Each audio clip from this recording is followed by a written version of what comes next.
Good morning. O tagsara kay ko ni outfit check tayo ko guys ba na akong sa amin tungkol sa akong kabisi wala na limpyo dahil guys ay mo na ako mo to transportation pero medyo ko magmotor guys kay hatod sa ko sa kuang Paris ba para mas madali sad kay medyo diri sa Metro Cebu grabe yung trapika og wala gi kay imong sakyanan madugay jud ka ug nihapit sa mi ano sud ang mi kaluto ilar ba istorya ni guys naabot na ko sa akong workplace.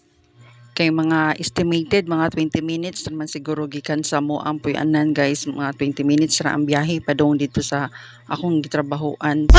Paspas sa jutay at mudagan ang among kabayo guys, ingana po siya kapaspas. Inigabot na ko guys, nga magapunga din na akong mga irinda guys. So stray cat din ni sila guys, nga amo silang ginalawgan stray cats guys kay no pets allowed man ni sa mong building but then naara po ni sila sa ubos which is amo lang sa gato sa amo lang po sila ilaw sa designated nga gani siya nga lugar gamo ra po na siyang limpihon ini kuman ako og law guys.